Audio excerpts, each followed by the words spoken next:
A great view of about 4,000 Major League Baseball games. But he never sat down. The St. Louis native is regarded as one of the most outstanding umpires in Major League history. He made the majors at age 26. He was in the bigs for 32 seasons. He worked 3 American League Division Series, 6 American League Championship Series, 4 World Series, twice he was the crew chief, and 2 All-Star games. He was on the field for 6 no-hitters. There was nothing routine about his career as an umpire. He was the first umpire to reject Hall of Fame pitcher Gaylord Perry for doctoring of baseball. He also had some less than friendly confrontations with legendary managers Billy Martin, Earl Weaver, and Dick Williams. Dave confiscated the suspected court bat of Albert Bell, a bat that was stolen from the umpire during the game. He was involved in a pine tar incident in which George Brett was ejected for having too much sticky stuff on his bat, and later had to present an affidavit on the field. The first time in baseball history for that. But maybe the most bizarre game was the Disco Demolition Night in Chicago. When before the second game of a doubleheader at Comiskey Park, thousands of fans were on the field, and some of the outfield was on fire because of a promotion went out of control. Center field on fire. Here's a book written by Dave about his career as a Major League umpire. A great story to tell. We probably want to umpire David Robert Phillips to the St. Louis Sports Hall.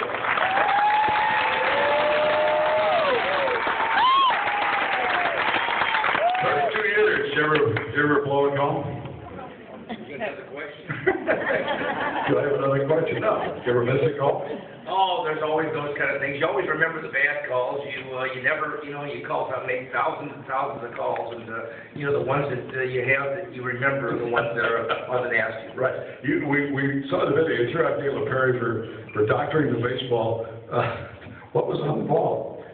Well, it was in the 5th inning. Anytime you work Gaylord Perry, it's always a pain in the tail. I mean, the players would tell you that sort of batted against him. They're always asking to check the baseball. And by the 5th inning, I'd check the baseball probably 30, 40, 50 times. It gets so routine. And before the inning started, the batter that was coming up for the Boston Red Sox said, "Dave, could you check the ball?" And of course, Gaylord was warming up, and I asked Jimmy Epstein, who was catcher, I said, "Give me the ball." And I was going to do a once-over and look at it real quick. And so as I was doing the once-over, my fingerprint appeared in the ball. And I looked out at Gaylord, and I started to walk out there. Now, keep in mind, it's the preparatory pitches, 8 pitches. As I started to walk out there, he threw his hands up here, and he said, "I never put anything on that ball." Well, I hadn't said anything yet, and I walked on further out there, and of course I told him, I said, "Gaylord, I have no idea how this grease got on this ball, but let's just make sure you understand it's a warning, which is provided part of the rules, and if in fact this happens again, you will be ejected, or if I see a pitch that's thrown that I think is an illegal pitch, you'll be ejected." Of course, it's like getting a warning ticket driving down Highway 40. He was thrilled to death. I walked away and said, "Oh, great." Well, the 7th inning came along, bases were loaded, and it was this perfect time, I suspect, that he thought he would maybe utilize his famous pitch, and bases were loaded, nobody out, tie game. Rene Lasser came out, which I thought to take him out, and he decided to leave him in. And the second pitch he threw to the batter of the Red Sox was classic. The Red Sox knew he threw it, Seattle knew he threw it, I knew he threw it, and by God, it's time to stand tall. And I walked out, ejected him, of course. So he knew it was a miserable night. It would happen to be cushion night out in Seattle. I had more cushions to take home than anybody else. So it was a long evening, and it wasn't one of my most memorable nights in baseball. The pine tar incident, you weren't at the game where Brett was thrown out, if I recall, for putting too much pine tar on the bat. But tell me the affidavit story. What happened? Well, I was in the second game of the pine tar. You got to remember that Brett had hit a home run, and everybody remembers George Brett charging out of the dugout after the umpires had called him out for having too much pine tar on the bat. And of course, it was a big ruckus at home plate. But that was the last out of the game when they declared him out. 2 months later, Lee McPhail, the president of the league, ruled that that was not right for them to call him out, because he said the pine tar didn't make any difference in the flight of the baseball, and therefore we're going to start the game from the time when George Brett hit a home run. I was called and asked to work this game, which was hopefully going to be 4 outs. And you got to remember, we're going to start the game in Yankee Stadium at 4 o'clock in the afternoon. The Yankees are furious. They thought they won the game. McPhail overruled them. We're going to start as though George Fred had just hit a home run. With possibly 4 outs to go. With possibly 4 outs. So we're at the top of the 9th inning. George Fred has already been ejected from the game. He's not in the stadium. Hauser's been ejected. He's not in the stadium. And I go out to home plate. And before I go out to home plate, my boss steps to me aside. He says, Dave, he says, I want to talk to you about it a second. He says, I want you to keep this piece of paper in your pocket. I said, what is it? He says, well, it's an affidavit. I said, for what? He said, well, the Yankees are really aggravated. And he said, we don't think they're going to do it, but they may protest the game on the fact that maybe George missed a base.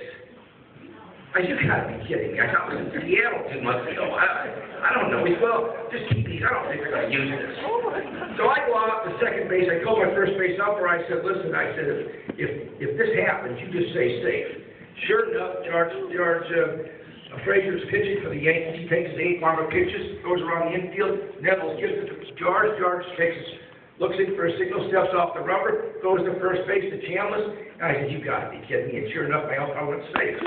And Billy comes charging out of the dugout, as you know how Billy can do. And I'd already told him, I said, he comes out. I said, Billy, come on out here. So he says, damn it, Dave. He says, you know you were in Seattle. He says, I know where you were. I said, you're right, I was.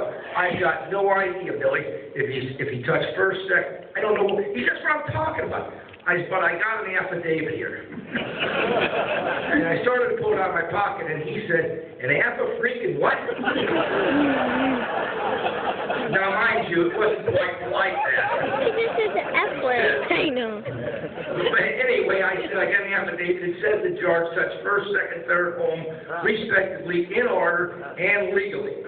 And I said, I'll be an SOB. I'll see you later.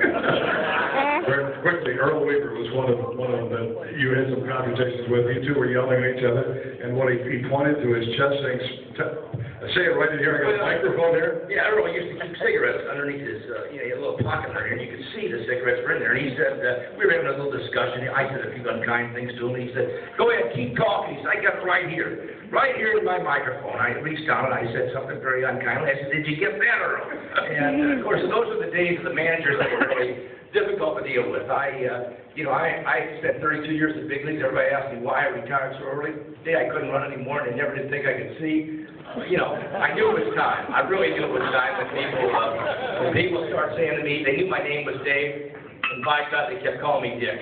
And I knew. Hey, Dave.